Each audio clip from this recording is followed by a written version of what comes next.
Seja bem-vindo ao Arquibancada Tricolor. Você está acompanhando apenas um corte de um dos nossos programas. Aqui na descrição você tem um link do programa completo, mas deixa o seu like aí, se inscreve, dá uma força pra gente. Sem contar que para essa posição aqui, ainda a gente tem um jogador que eu até hoje eu não consigo entender muito bem o que acontece com ele, que é o Juliano Galopo, que às vezes joga bem pra caramba, sendo titular, daí fica um tempo sem jogar, daí entra, não vai tão bem, né? Passa um tempo sem jogar, então eu acho, sei lá, estranho, mas é um jogador que também, nesse momento da ausência do Bobadilla e da lesão do Pablo, também vai ser, acredito eu, que bastante utilizado por aqui, né? Por esse setor aqui de meio de campo. Não digo no lugar do Alisson, mas nessa função aqui, acredito que ele seja utilizado também. Mas, sinceramente, Felipe, se você tiver uma explicação aí para me dar a respeito do Galopo, por favor, porque eu não entendo. Às vezes joga, daí fica um tempão sem jogar, né, sem nem entrar no jogo, enfim, eu não sei o que passa direito com o Galopo ou na cabeça do treinador propriamente, né? Eu acho que o Galo passa muito pelo que o Paulo Nobre está aqui deixando no comentário. Eu estava até acompanhando aqui antes de você fazer essa pergunta, que eu concordo. Que eu acho que o São Paulo pagou mais do que o Galopo vale e do que o São Paulo. O São Paulo, com isso, com o valor que foi pago, o torcedor do São Paulo, a diretoria, quem acompanha o São Paulo no dia a dia, espera mais do que ele realmente pode apresentar. Eu acho o Juliano Galopo um bom jogador, mas a gente relembra, o Galopo foi a contratação mais cara, vou até tirar o nosso campinho para a gente trocar essa ideia um pouquinho melhor, foi a contratação mais cara da história do São Paulo. Isso, na minha opinião, ele não vale. Claro, eu concordo com você. Ele tem jogos que ele vai muito bem. A gente relembra do Paulista de 2023, com o Rogério Ceni, que ele jogando de atacante, foi artilheiro da competição, jogou demais, mas ele é muito inconstante, na minha opinião. Tem jogos que ele vai muito bem e tem jogos que ele vai muito, muito mal. Que ele entra, aparece em outra rotação, desligado. E eu acho que isso faz com que ele não tenha tanta sequência no São Paulo. Do Zubeldia, colocar um jogo que ele vai bem, aí coloca outro, ele vai muito mal e aí ele perde essa sequência. Talvez esse seja o problema. Um dos. Acho que o principal, a base disso, é a questão do quanto o São Paulo gastou nele, que é a contratação mais cara do São Paulo. E, na minha opinião, ele não tem bola para ser a contratação mais cara do São Paulo. Um clube que, beleza, a gente relembra que entre essas contratações mais caras está do Pablo também. O São Paulo faz cada contratação que é impressionante. Mas ele ser a contratação mais cara do São Paulo, estar à frente, por exemplo, na minha opinião, estar à frente, por exemplo, do Ganso, que, na minha opinião, é muito mais jogador do que ele, desempenhou um futebol muito melhor do que o dele aqui no São Paulo. Então, acho que essa expectativa do São Paulino, da diretoria, de quem acompanha o clube, é por conta do que foi pago. Mas eu concordo com você. Tem jogos que ele vai muito bem, mas ele não consegue ter essa sequência. Eu acho que isso que é o que acaba deixando o Juliano Galopo escanteado no clube. Ele é um jogador polivalente, acho que isso é importante, que já jogou como segundo volante, já jogou aberto pela esquerda, pela direita, como meia e como centralizado como camisa 9.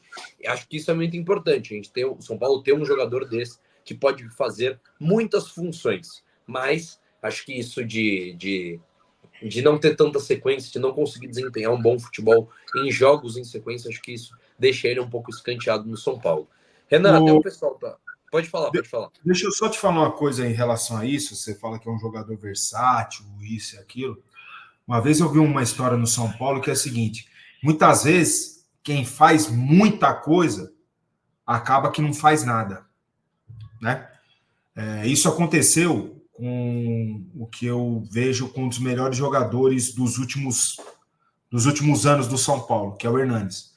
O Hernanes, por ele ser ambidestro, né, no nosso começo lá no profissional de São Paulo, que ele nem tinha tanta moral assim, ele foi emprestado para o Santo André, para o América de Rio Preto, tal, antes de fazer um campeonato na Índia, um torneio lá na Índia, com jogadores que nem eram relacionados pelo time principal, lá em 2007, isso daí. Aí o Juvenal foi, gostou dele, trouxe ele, daí falou para o Muricy, não, ele tem que fazer parte, daí foi o Hernanes, que, enfim, todo mundo conhece, mas a história é basicamente essa. E como ele era ambidestro, então você fala assim, pô, estamos sem lateral direito hoje, bota o Hernanes. Ah, estamos sem lateral esquerdo, bota o Hernanes. Ah, estamos sem isso, bota o Hernanes. Até que o Marco Aurélio Cunha chegou para ele e falou, cara, você tem que tomar uma posição, uma decisão, porque senão você vai ficar o quebra-galho para sempre, cara. Entendeu? Até que ele, não, eu sou volante, né? Aquele, não volante, aquele segundo volante, aquele segundo meio-campista, a segunda posição de meio de campo, que ele foi. O famoso camisa 8, né? O famoso camisa 8. Exatamente, o famoso camisa 8. Mas ele no começo, no nosso começo no São Paulo, ele era isso. Era o Severino, quebra-galho. Né? Até que tiveram uma conversa com ele e ele,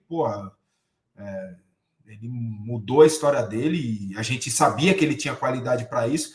Mas pelo amor de Deus, não estou querendo comparar o Galopo com ele. Mas é mais ou menos isso. Quem quer fazer demais, quem acaba fazendo de menos. Ele teve uma lesão grave, no momento que ele estava bem, jogando numa posição que não é a dele, na minha opinião, com o Rogério, de atacante.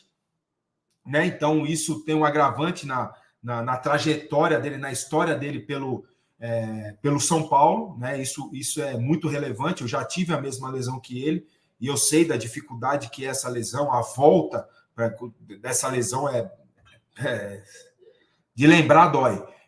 Mas enfim, eu acho que até hoje nenhum treinador achou a melhor condição, a melhor posição para o Galopo e ele acabou que ele não teve a sequência que ele precisasse, que ele precisa, né? Não estou dizendo aqui que ele vale esse valor que o São Paulo pagou, sendo o jogador mais caro da história do São Paulo. Mas vejo ele como um jogador importante para o plantel, entendeu? Só que ainda não vi ele jogando com sequência na posição que na minha opinião, é a posição que ele melhor rende, que ele melhor pode fazer. Ele não vai bem de 10, na minha opinião, de meia, jogando de costa, não vai bem como extremo, jogando pelos lados, na posição que eu jogo Nestor, Ferreirinha, enfim, Eric, né, nessa posição, eu acho que ele é aquele 8, que tem qualidade para chegar, tem força para chegar, ele sabe atacar muito bem o espaço, tem uma dinâmica, uma intensidade boa no controle de bola, tem uma marcação até boa, razoável, de intensidade, de agressividade. Agora, são esses problemas todos que a gente tem que analisar também, né? O futebol ele é coletivo. Eu gosto de analisar o futebol numa forma fazendo uma análise sistêmica, né? É claro que as individualidades são importantes, né? O Caleri é top fazendo gol, o Luciano é top fazendo aquilo. Só que eu gosto de analisar no sistema, no coletivo, como que aquilo tudo funciona, entendeu? Então, tem que ser aqui justo com o Galopo, apesar de achar que ele deve ainda com a camisa do São Paulo, e como eu falei, não entendo o que acontece direito com ele, que ele joga, depois não joga, fica um tempão sem nem entrar, isso que eu acho estranho, entendeu? Depois de um jogo bom ali contra o Águia, 2 jogos bons contra o Águia e tal, eu falei, vai ter um pouquinho mais, e na verdade não teve, mesmo com a ausência do Pablo. E aí, curtiu esse corte do Arquibancada Tricolor? Então deixe o seu like e se inscreva para acompanhar tudo em relação ao São Paulo Futebol Clube com a melhor equipe de comentaristas.